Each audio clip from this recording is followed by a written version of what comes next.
Diabetes Association of Atlanta.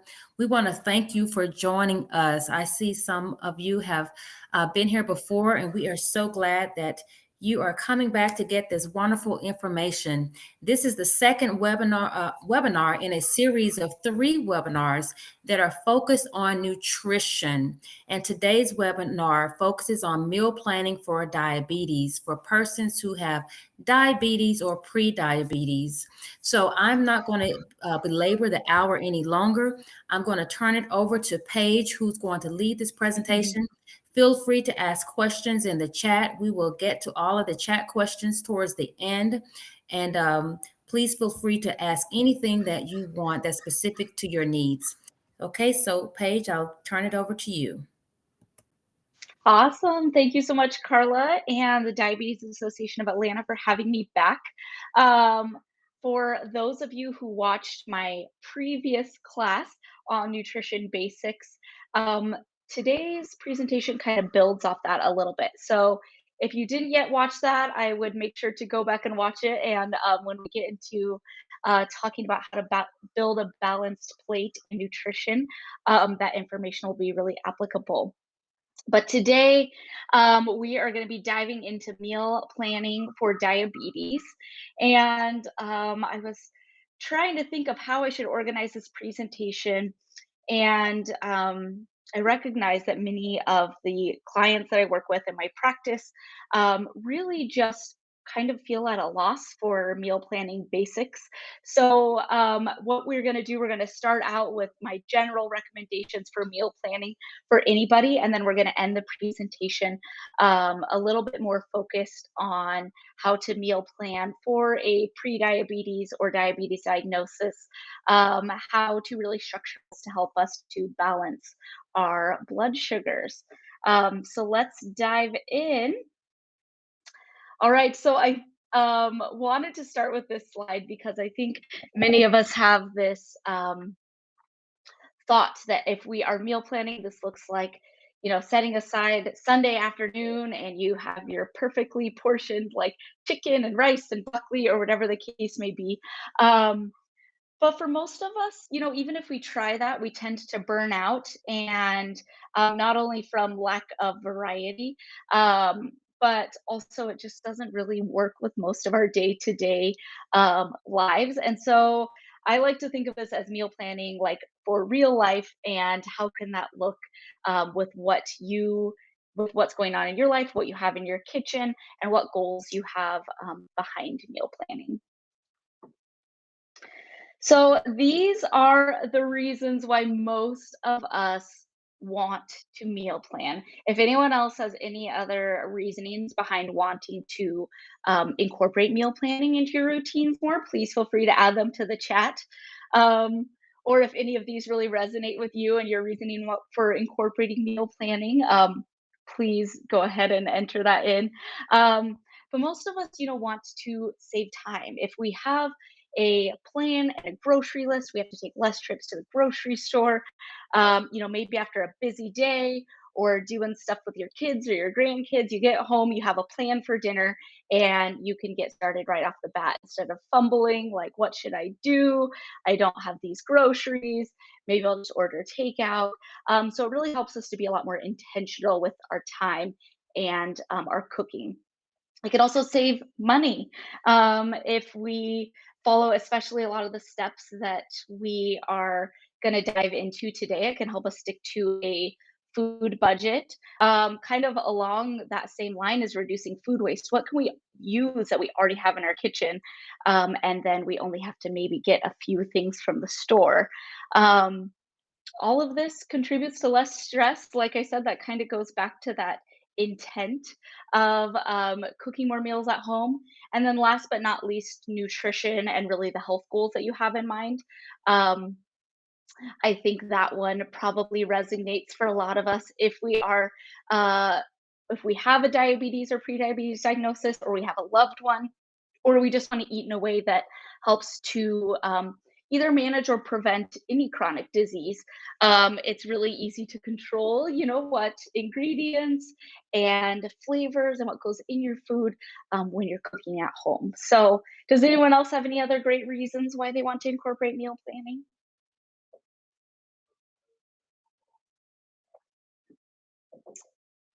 Well, if someone puts something in the chat, we can talk about it, but I'll move on. So, what I recommend when starting meal planning, because a lot of us think, oh man, I have to, yeah, and it's the controlling your portions.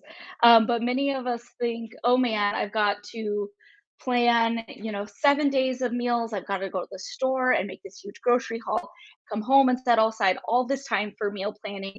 And usually that might happen for a week or two. And then, life happens and we tend to not be so successful when we're trying to go, from 0 to 100 as far as meal planning. So if this is something that's new to you, I highly recommend starting small.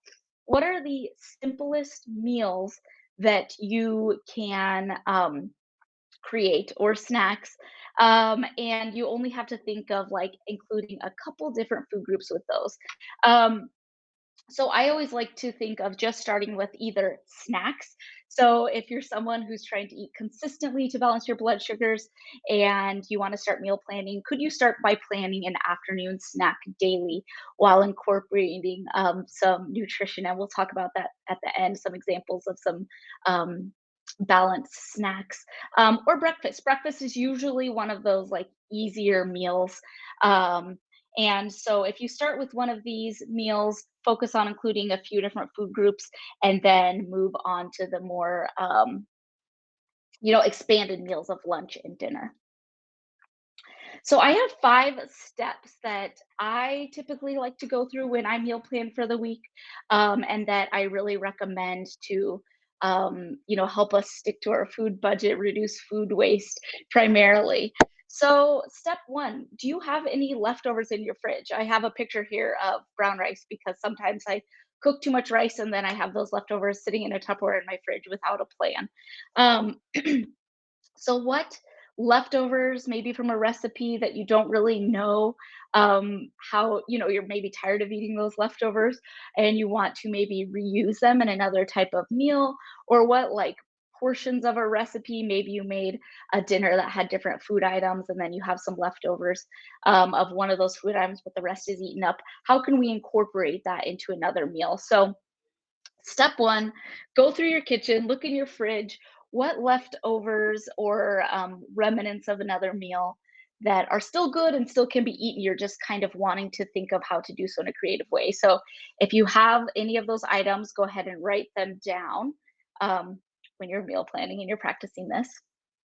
And then step two is okay, I have these items that I really would like to use in my kitchen. For example, I'll just go off of that brown rice. So I have some leftover brown rice in my fridge. Next, what else do I have in my kitchen that needs to be used up?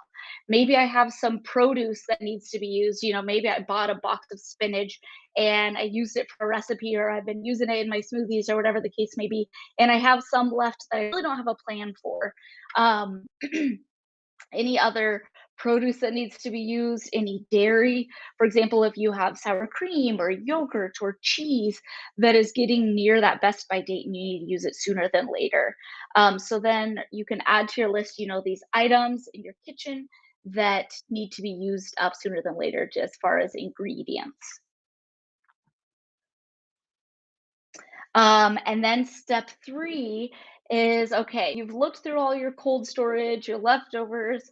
Next, can you shop your pantry? So, do you have a well stocked pantry with items that you typically use? For example, sauces or condiments or nuts and seeds or flours and sugars. Um, Other items that you might use frequently might be like tomato sauces or canned beans. And a little bit later in this presentation, I have a pantry stocking list that is inclusive of the pantry and fridge and freezer and kind of those things that are nice to always have on hand. And when I just run out of these pantry items, I just go ahead and add them to my grocery list. Um, and that way you just have more tools for meal planning. So step 4, now we are after we completed those 3 steps of really diving into our kitchen, what do I already have? Um, Now is when you kind of pick out recipes that you want to make and you can create a grocery list. So say for example, I had that leftover brown rice in my fridge and I was thinking, well, I really need to use this up this week.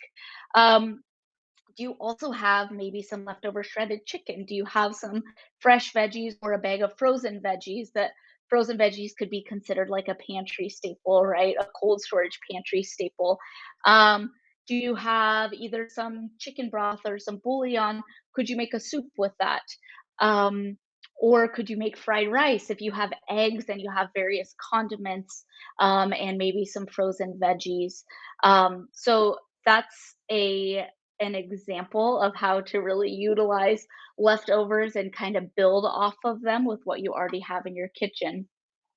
So if you're creating or you have some ideas of what you want to make with all of the things you already have in your kitchen, and you look up recipes, if you really utilize those first 3 steps, the hope is that your grocery list isn't going to be too lengthy, because you're really focusing on ingredients that you already have rather than finding a recipe without taking these steps and then realizing you have to purchase almost everything on the ingredient list for that recipe.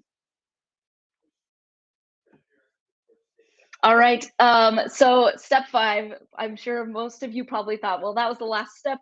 You know, you look in your kitchen, you look up some recipes, you create your grocery list, and I'm done meal planning besides coming home and making the recipes. But I really like to add another step when I get home from the grocery store. So I've gone to the grocery store, I've gotten the things on my list. Can you practice good produce storage or just good food storage in general? This oftentimes can help produce to last longer. It can keep its quality a bit higher. Um, and while you're at it, you know, if you're planning on having, for example, lettuce, like that's why I use this example. I know if I just get a whole head of lettuce and I throw it in my crisper, the leaves tend to get soft. But if I wash it right away, and I tear it up and I put it in a bag or a Tupperware, it's going to last in the fridge quite a bit longer before it gets wilty. The same goes for like celery, you know, cutting the ends and keeping them in a glass of water or kale. Um, Cilantro and parsley, that's another one that I buy often, but if I just throw them in the crisper or keep them in the little, you know, bag from the grocery store and just put them in my fridge, I might be able to use them for a day or 2, but then they kinda get, like, soft and not that great anymore. So a great way to store those soft herbs is by filling a glass of water or filling a cup with a little bit of water in the bottom and putting the stems in the bottom of it, and then even if you brought them home in that produce bag, just put that produce bag over the top of the cilantro or the parsley. Don't put a rubber band on it or tie it, leave it kind of loose so it gets some airflow, and it will last quite a bit longer in your fridge. Um, for hardy herbs, more like if we think rosemary or thyme or oregano, you can, if you bring them home and you know the little eggshell or plastic container, you can damp a paper towel and kind of lay them on it flat and roll them up and then store them in your fridge. That way they're going to last a bit longer. Um, does anybody have any other produce storage tips that they use regularly that they would like to share? Um, So not only does this keep your quality of your produce lasting longer, but also the nutritional value. We know that a lot of like the good antioxidants that are in produce tends to decrease the longer we store it. And so if we have good food storage, it can keep the nutritional value, a lot of those nutrients really high in our foods. Um, and then also if we're doing some prep ahead of time, if we're chopping, if we're cutting, if we're storing, that's just one less step that you have to do when you are actually getting into prepping or cooking your recipe. Um, so yeah, so roll my celery in paper towels and then wrap in aluminum foil. The celery lasts for 4 weeks. That's a great tip. I hadn't heard of that. Um, I will say when I sometimes have a whole head of celery and it gets, kind of flimsy, this doesn't necessarily mean it's bad. And this tip can actually be used for greens or kale a lot too if they get kind of, not as crisp. Go ahead and I cut the celery into sticks, or the lettuce, I just tear it up roughly, put it in a bowl of really icy water. Keep it nice and cold, leave it in the bowl for 5 to 10 minutes, and then dry it really well, and it tends to crisp veggies right back up. Um, Bell peppers, they are typically gonna last in the fridge for a little while, but, if you have time, I just always like to slice or dice them up, especially if I'm gonna be adding them to salads for the week, maybe if I'm gonna use them in fajitas, and you can store them sliced and they'll last pretty well that way too. Usually wash and dry my strawberries and store them, in small mason jars. Yeah, that's a really great tip. Um, and with berries, especially, we want to make sure we dry them fully, and they're going to last quite a bit longer. Um, I will also say, kind of aside from produce, if we bring home like nuts or seeds or grains, they tend to last longer if we do put them in a separate container with like a screw on lid rather than just like leaving them in the plastic baggies that they came with. And then things that have the potential to go rancid, especially in more hot, humid climates. We're coming up on summer, like nuts and seeds, you can keep them in your refrigerator, or if you bought like a big Costco bag of walnuts, keeping that in your freezer while keeping a small jar out for your day to day use. And so that can help to keep those specific, more pantry ingredients longer. All right. So we've talked about the 5 steps to actually creating your grocery list, making a game plan for the week. But it's important to consider other things as well. What does your week look like? Is it going to be a week where you have lots of time to make maybe, larger meals or meals that take more cook time? Or is your week going to be really busy where it may be beneficial to do some prep work ahead of time, or you can plan, simpler meals that take less time, less steps, because you're just a lot more limited on time. Um, are there days of the week where you have plans to eat meals not at home? Maybe you are going to an extracurricular activity with your kids or grandkids, maybe a sporting event, maybe you're meeting up with a friend for lunch during the work week or for dinner. Um, and taking that into consideration, because we certainly don't want to be making a plan for dinners and then we'll have leftovers for lunches, and then we don't end up eating those because we didn't take into consideration that certain days of the week we weren't going to be eating at home. What does the weather forecast look like? I think this often gets overlooked, but you're going to feel more like something like salads on really hot, warm days, sunny days, and you're gonna feel more like soups on more like cold, overcast, dreary days, um, unless it's like gazpacho or something like that.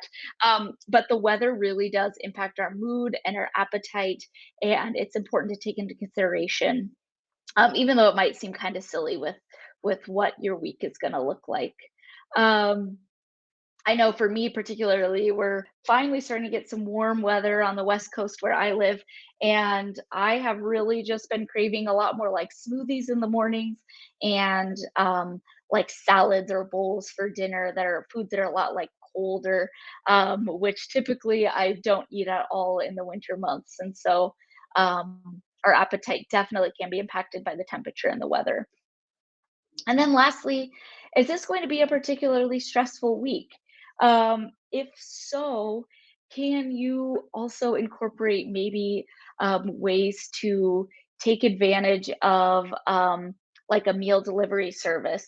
Maybe you could pick up, for example, this is something that I like to do on really busy weeks, picking up a Papa Murphy's pizza, and then I might have veggies in my fridge that I can add on top of it and make a side salad. But that is like takes less than 10 minutes of meal prep, and I still feel like I'm getting an intentional meal on the table, but I'm not stressing myself out, really trying to cook everything from scratch because I just don't have the capacity for it certain weeks.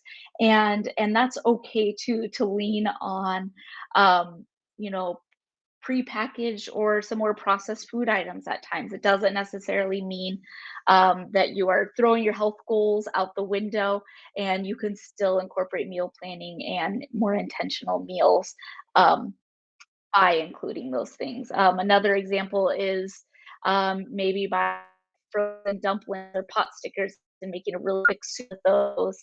Um, or you know what, even getting takeout or ordering food sometimes as well. Oftentimes we get in a lot more kind of stressed state around our food decisions when we feel that we haven't planned and we're always falling back on, ordering Grubhub or ordering food like that, or we didn't come up with anything for dinner, so we end up just eating out. Whereas if you're just going into the week like, you know what, I've planned these snacks and these breakfasts for the week, and I know it's just going to be particularly crazy. And I know that what relying on some prepackaged food is going to be really helpful. Then that's really important to take into consideration too. All right, so here is my pantry stocking list that I promised I would have. Feel free to add other things that I might have missed. This certainly isn't an all inclusive list. Um, but I always like to have herbs and spices and a wide variety. Again, and I guess this is just something that I do, but I like to keep my grocery list in a notes tab on my phone, and I have that shared list with my partner. So anytime either of us might use up the last of a food item, or we know we're running low on a certain ingredient, for example, a spice that I always use, like cumin, maybe, I'll just know that when I'm running low, I'll just add it to my grocery list, and then I'm not gonna get to a recipe and in the midst of cooking and realize, shoot, I'm out of this item that I usually have in my pantry and I usually rely on. Also, when you're making your grocery list and it has those pantry items, maybe just double check the amount that you have left in your kitchen while you're going through and making your grocery list. Um, so having well-stocked herbs and spices, um, grains. So I like to have, a variety of rice and quinoa and a lot of different variety of grains that I cook with regularly. Nuts and seeds. So obviously like almonds, walnuts, pecans, cashews. Um, but then I also like to keep flax seeds and hemp hearts and chia seeds and sunflower seeds. So that's why I put nuts and seeds. A variety of oils, and I would say the most important oils to have are ones that are going to be more like olive oil is great for quick sauteing things or making salad dressings with. Um, but isn't necessarily a high heat oil. So it's important to have other oils that are going to be high heat, such as avocado oil, canola oil, that you're going to be cooking foods at a higher temperature in as well. A variety of vinegars, nut vinegars, seed vinegars if someone has a nut allergy or you just prefer uh, like sunflower seed butter, bouillons. So I like to keep like a veggie bouillon, chicken and beef to make quick broths with or help flavor foods. Um, Canned proteins such as beans, chicken, fish, pasta, like dried pastas. And then I always like to think of or consider refrigerator freezer as part of my pantry as well. So butter, cheese, yogurt, frozen produce, broths. Like sometimes I make homemade bone broth, like after Thanksgiving when I have the turkey bones left, and then I'll keep those in the freezer. Breads or sauces, and I put breads because sometimes we might, buy a dozen bagels or we might buy a whole loaf of bread and not end up eating it all. It's really easy to throw, half of that in the freezer and then you can just pull it out and you can toast bread right from frozen. And it turns out really well. So it's a really great storage tip. Jackie, coconut oil, that's a great question. I will say We talked about that in our last presentation when we talked about carbohydrates, proteins, and fats, and I talked about coconut oil. It's fine to use in your cooking if you enjoy the flavor of it, but it is considered not as heart healthy of an oil. Um, and so use it on occasion, but use it less proportionately to some other oils. And again, go back and watch the other presentation. I talk about that in quite a bit more detail. All right, so we've talked about the pantry stocking, pantry staples, but it's also really helpful to have kitchen tools that really support your cooking and make cooking less stressful, especially with meal planning. So I really like great um, containers for my leftovers. I have a variety of sizes. I like to get the glass ones with the spill proof lids. I just buy the pack of them at Costco. Um, I really like the silicone storage bags. I keep cheese in them, or leftover meats or veggies, or if I have half a lemon left, I'll put that in it. I can pack some trail mix or seeds for snacks, and then I could just throw them in my dishwasher and reuse them. So it's just reducing single-use plastic in my kitchen. Mason jars I use for quite a bit of food storage. I love my salad spinner, and I use that all the time. Same with my garlic press, mandolin. My Instant Pot I use a lot for cooking beans or rice. If you are vegetarian or eat tofu a lot, a tofu press can really help to get that water out of tofu, and not be using a billion paper towels every time. Having a good blender is really helpful. I make sauces and dressings and smoothies with that. And silicone baking mats, kind of the same with those silicone storage bags. I like to use them instead of parchment paper. And again, you can just wash them or throw them in the dishwasher over again. Um, I don't have silicone muffin, um, like little muffin cups, but those are something that I want to get. And I have a few clients who make muffins regularly and use those as well. But some pretty cool silicone kitchen items now. And then lastly, I would say these are really like the pillars of a kitchen. Good quality knives and good quality pots and pans. If your knives are always dull and you're always kind of having to fight them to get food cut up, or if your pots and pans are no longer non-stick, um, that can make cooking really, really frustrating. And so I would say if these are two things that are really kind of, yours are getting old, or you find it constantly a frustration to use the pots and pans and knives that you have, I would say out of anything, these are worth the investment to get a nicer set of knives and pots and pans, or at least a newer. All right, so I have some additional tips and tricks that these are just kind of little tricks that I like to do, um, over time to really help meal planning be easier. Um, so I like to keep a freezer bag with my food scraps, and then I'll make broth with it eventually. So if I make, for like I use that example of having the turkey bones after Thanksgiving, but really bones from any of your meats that you cook with. If you eat meat, um, put them in a bag, put any veggie scraps in there, like maybe the outside layers of onions, the ends and peels of carrots, that bottom part of, a whole thing of celery, kind of all of those veggie scraps, any leftover herbs that you have that you didn't use all of, and just keep them in your freezer. And then when you get that bag full, you can make some really great broths with that. Um, Double batch freezer friendly meals, so things like pot pies, enchiladas, um, if you're making like homemade marinara sauce or some pasta sauce, can you make you're already getting the kitchen dirty and you're already getting the ingredients. It's really great just to double a batch and freeze half, and then that's really wonderful when maybe you do have a really busy week, but you're still wanting to eat food that you prepped at home. Pull that lasagna out, the day before, thaw it out, and then bake it, and dinner's done without much more thought than that. Um, Packing food grab and go style, so this is something that I think is especially important, over the last few years, most of us are home, working from home more than we ever have been before.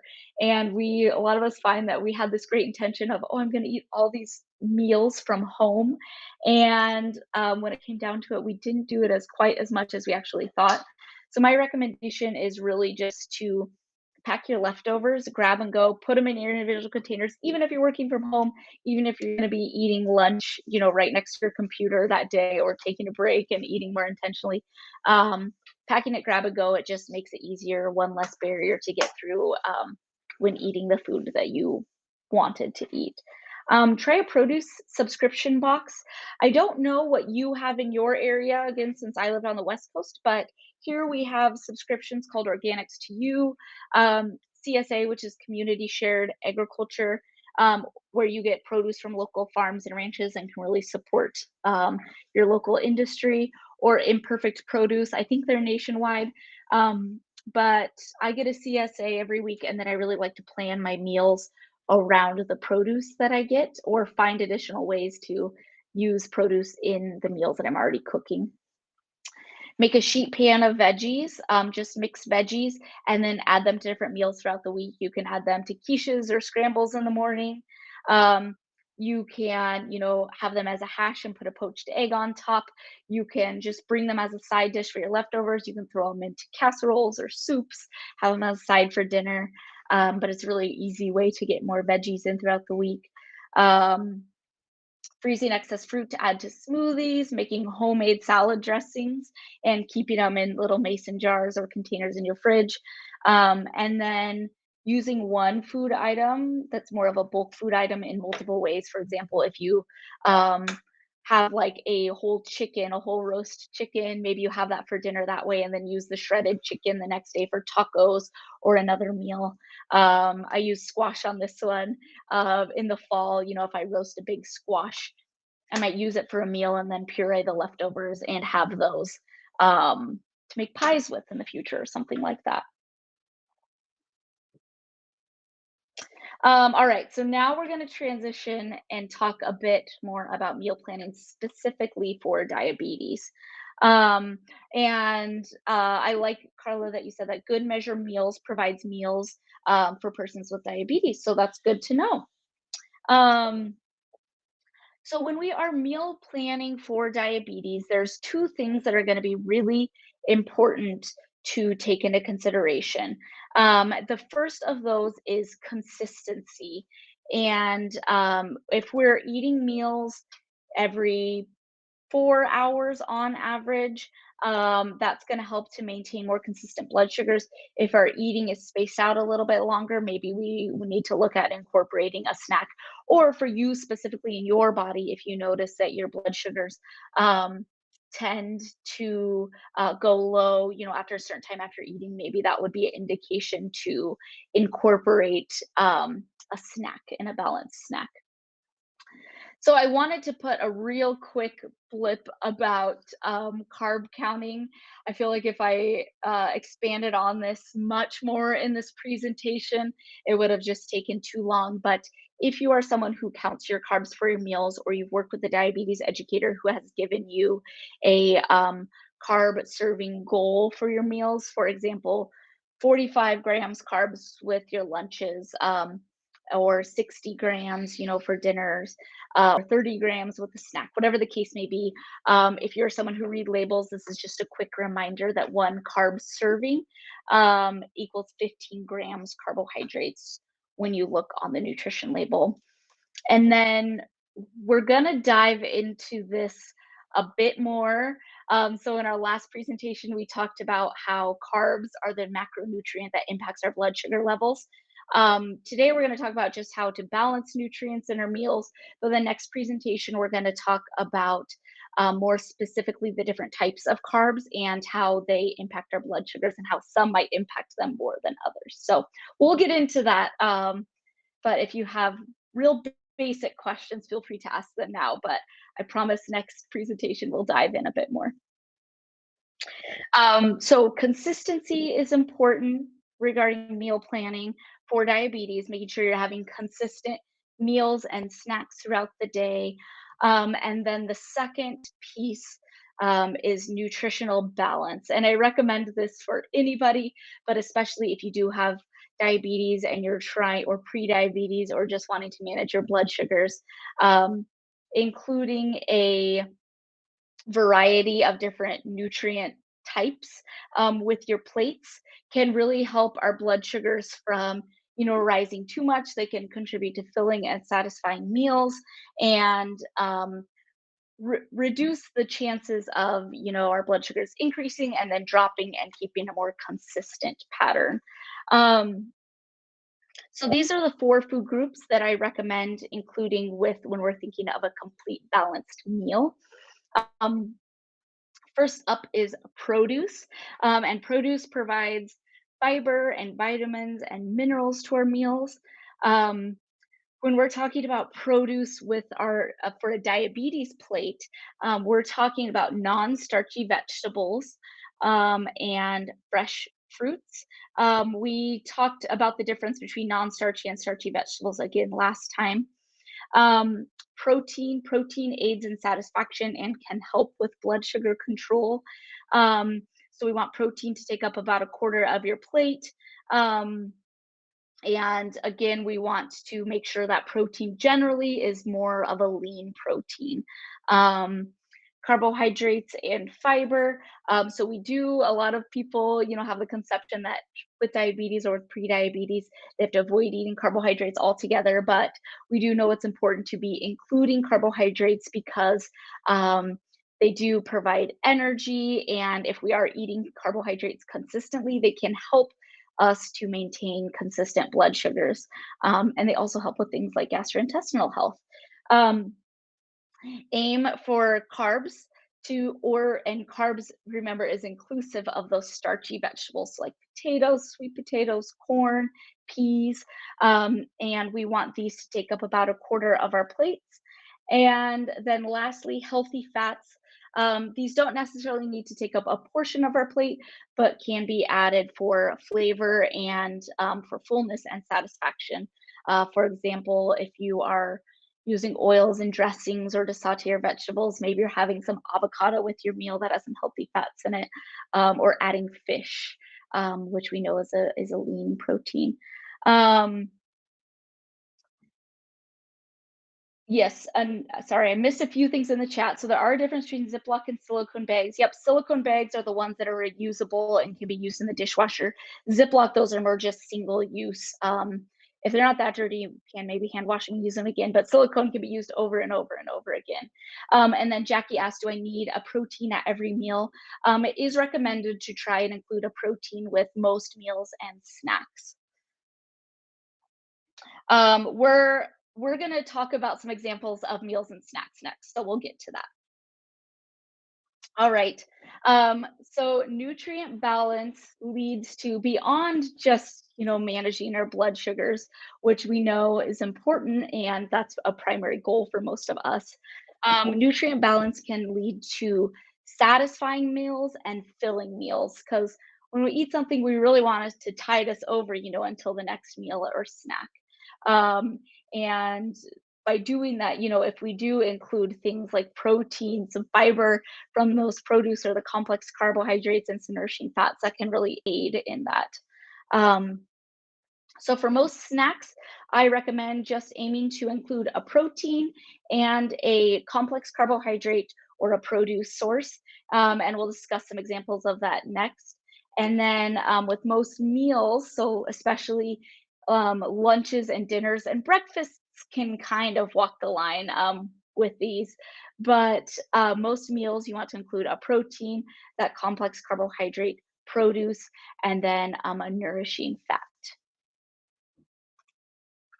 All right. So some different breakfast ideas. These are just random ones that I came up with that I have regularly. Please feel free to, if you think of any that kind of fit into that nutrient balance categories that we just discussed, please feel free to add them to the chat and we can discuss. Um, but having a whole wheat English muffin with eggs, maybe some spinach, bell peppers, and onions, kind of making like a breakfast sandwich. Having oatmeal with berries, nut butters, and chia seeds. Um, Having whole wheat toast with avocado, and a hard boiled egg on it. I also like to have whole wheat toast with peanut butter and sliced bananas on it, and then I like to throw some chia seeds on top for some crunch. A smoothie with frozen fruit, greens, Greek yogurt, and flax seeds. A breakfast hash, I like to do either potatoes or winter squash, peppers, onions, greens, and then doing a poached egg on top. Um, these are just I had initially a whole slide for each meal, but then I thought that might be a bit much, but I have lots of other ideas. As you can see with most of the or with all of these, they are including multiple food groups. Um, so the proteins in each of them would be the eggs, the nut butters, the yogurt, and then the produce obviously is berries, the veggies, the avocados, the greens, the complex carbohydrates take place or look like the whole wheat English muffins, the oatmeal, the whole wheat toast, um, the frozen fruit, or the winter squash. Um, and then snack ideas would be a little bit simpler, just really trying to focus on two food groups, such as yogurt with berries, maybe adding some nuts and seeds, like making a little mini parfait, having some veggies and hummus.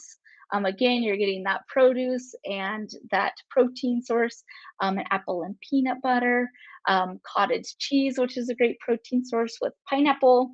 Or I like to have my cottage cheese with pickled beets, actually, and putting some black pepper on top.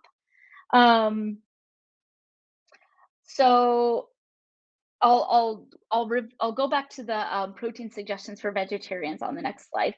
Um, and if your fasting glucose is too high in the AM, would you still need to eat the same breakfasts? So that, all of this information that I'm giving today is very just generalized. And if you have specific questions regarding your glucose, I would really make sure that you talk with your doctor or your dietitian or your nurse, whoever's your diabetes educator, and they can really help direct you specifically on what foods might or eating patterns would be best for your blood sugars. All right, some lunch ideas. Doing a meat and cheese sandwich on whole wheat bread with low carb veggies and berries. Um, so that could be like turkey and cheese, maybe with some tomato and lettuce, and having some berries on the side. Having a soup with beans and non-starchy vegetables. So like cauliflower and green beans, and whole grain crackers, having a salad with veggies, a variety of vegetables, hard boiled eggs, and a whole grain roll, pasta with salmon, asparagus, and pesto, um, and then some dinner ideas spaghetti with meatballs, sauteed summer squash with them, grilled chicken, baked potato, broccoli, stir fry with mixed veggies, brown rice, and tofu, and then enchiladas with steak, peppers, and onion. Um, so as far as vegetarian protein sources, obviously any beans, some whole grains are a great protein source. Any soy, so that could be tofu, tempeh, edamame is going to be a great protein source. Um, if you are vegetarian, not vegan, dairy products or cheese could be a great protein source, nuts and seeds. And again, I talked more about the difference between vegetarian versus non-vegetarian protein sources, and how there might be a difference, how they impact your blood sugars in my presentation from last time. Um, uh, all right. So I know a lot of us are like, okay, this all sounds great, but where do I get inspiration for meals or for different dinner ideas? Um, And so I just put some of my personal favorite food bloggers where if I'm thinking, okay, I have these ingredients that I need to use up, I will usually refer to the cookbooks that I have or go to some of my favorite food bloggers' websites and type in the search box like celery or bok choy or whatever the ingredient is that I have that I want to find a recipe to use up. And then I try to find recipes that already use some of the other ingredients that I have in my kitchen as well. Um, the whole meals for each one is great for those who aren't great at the kitchen. Please share some point or email. Bernardo, will you let me know a bit more what you mean by that? Do you have a question specifically? I'll leave it on this slide to kind of let people write these down if they would like. Um, Dishing out health, for those of you who are vegetarian, she is primarily vegetarian, and she's a dietitian as well. So her recipes aren't specifically diabetes focused, but most meals, you really can make diabetes friendly, by really focusing on the balance. Does anyone else have some food bloggers that they really recommend?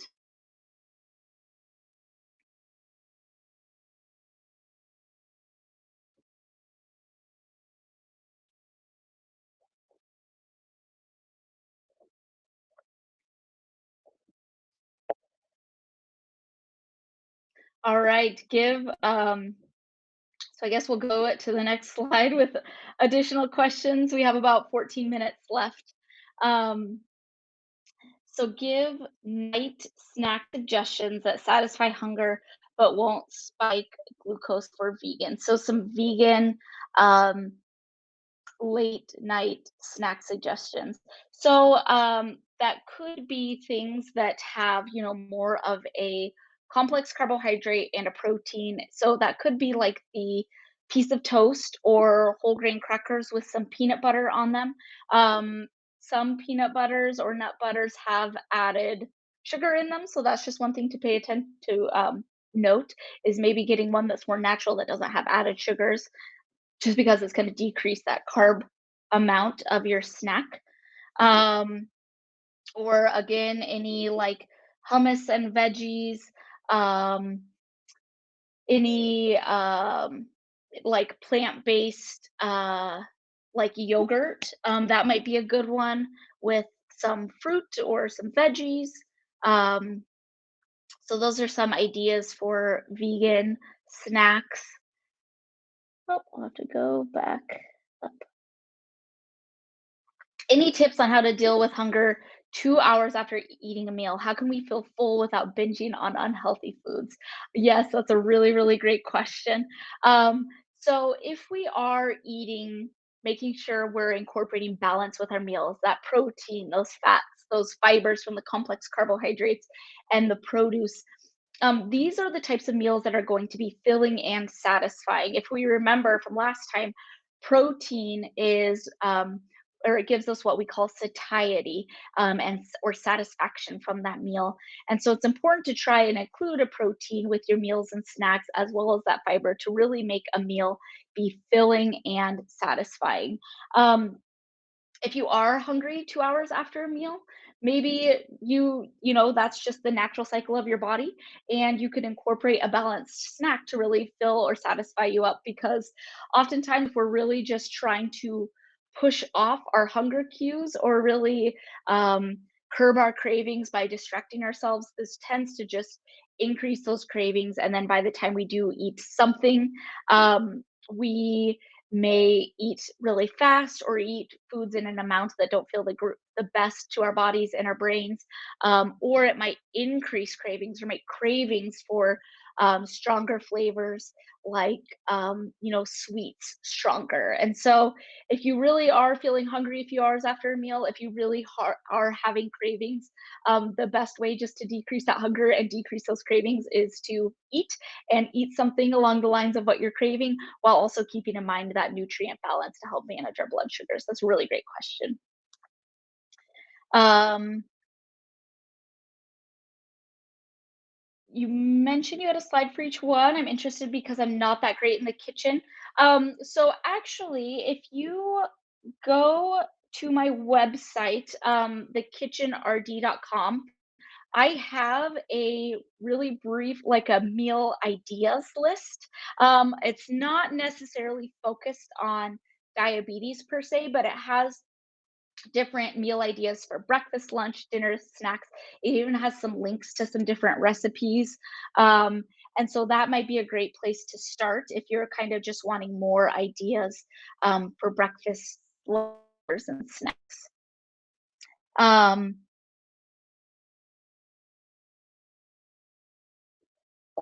D, I need snack help. I don't like yogurt, berries, hummus, apples, bread, cottage cheese.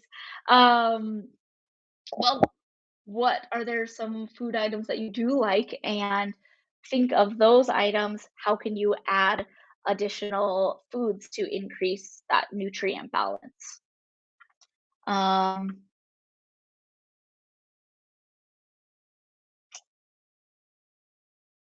And David asked if there was any way these slides could be shared. And this is being recorded, so it will be available on the Diabetes Association of Atlanta's YouTube page. Um, they're really great questions. I'm really excited next time as well. This is kind of going to be a plug for you today who are interested in even expanding further on this knowledge of nutrition, food and nutrition and diabetes. Next time, we're going to be talking about just healthy eating for diabetes. And I'm going to talk about how foods specifically can impact our blood sugars or how different types of meals may impact our blood sugars differently. So it's taking this knowledge and the knowledge from last time and really expanding upon it a bit further. So it's going to be a really great class. What else can I drink to replace milk? Because I really don't like milk. You certainly don't have to drink milk.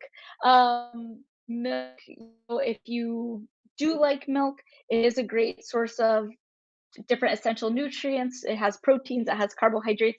But you don't have to drink milk if you don't get if you like more plant-based milks better. Um, you certainly can have those. That being said, a lot of plant-based milks are not quite equivalent in like protein than dairy milk. And so the ratio of carbohydrates to protein are just going to be a little bit different and they may impact your blood sugars differently because of that.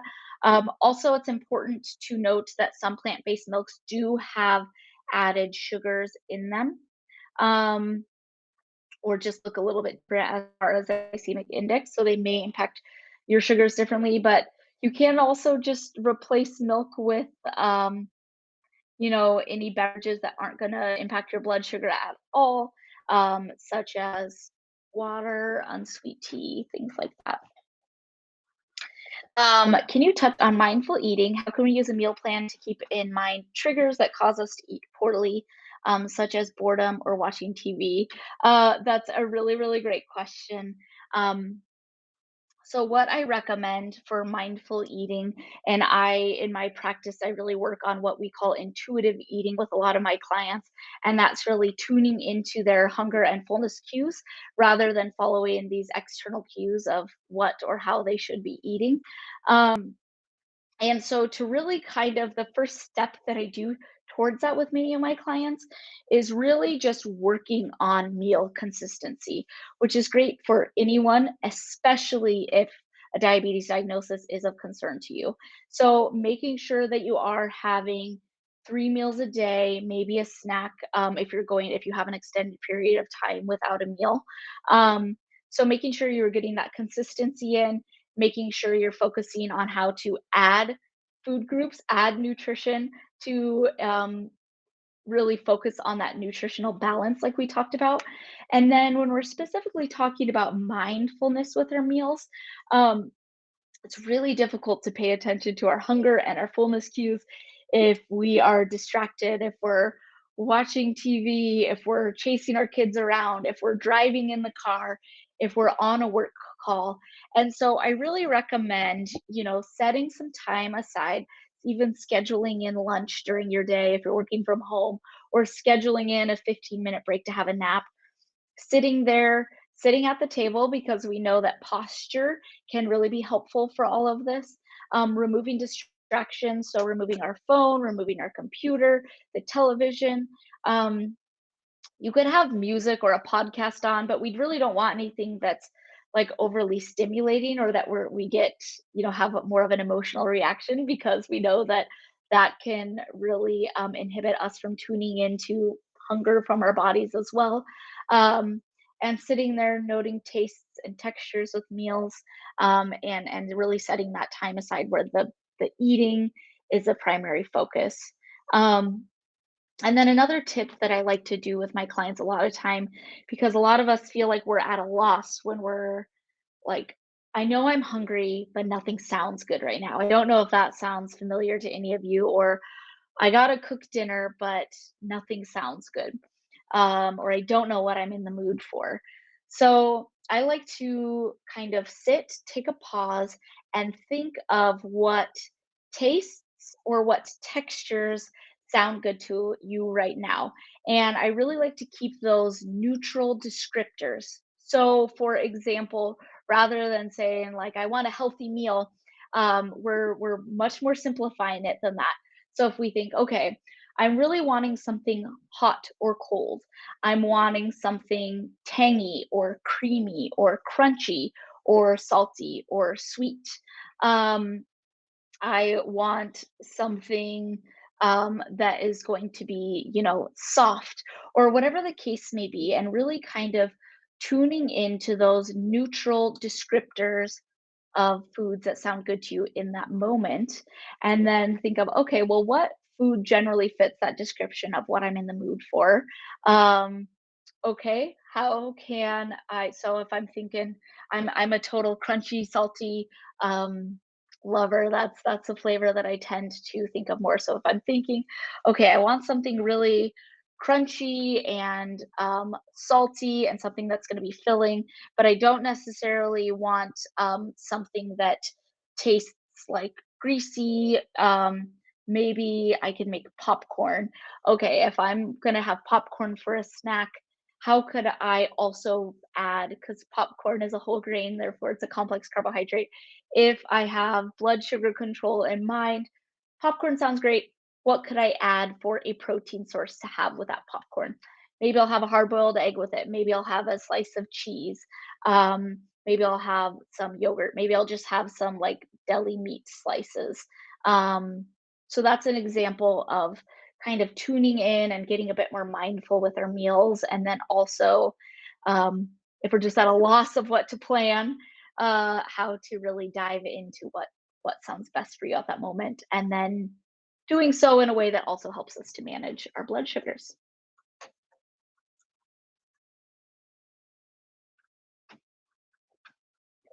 That was a great question.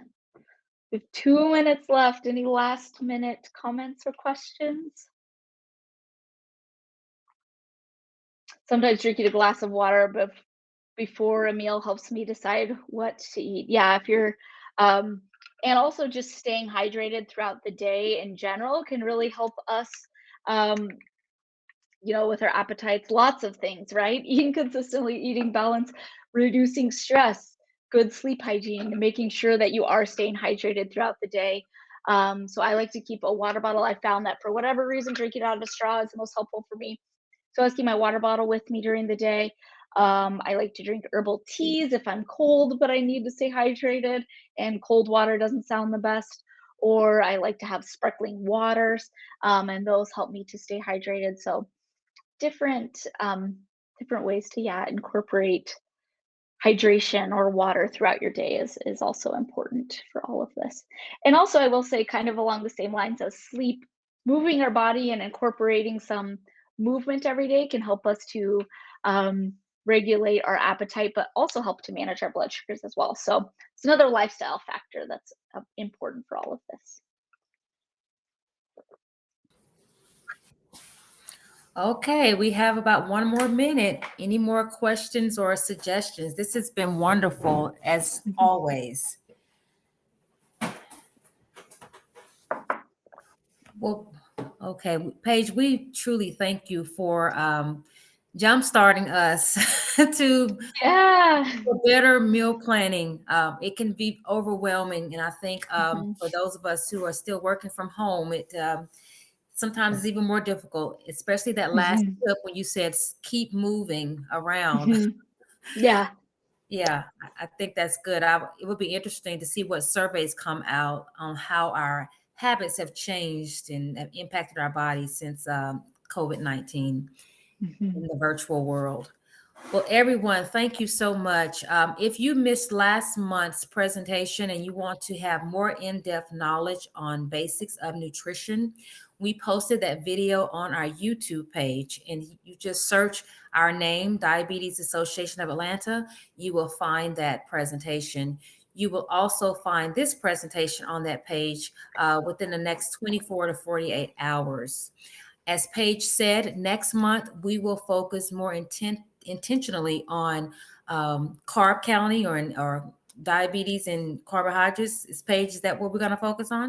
Yeah, I labeled it healthy eating for diabetes, and so we're gonna dive in more specifically on how foods impact your blood sugars.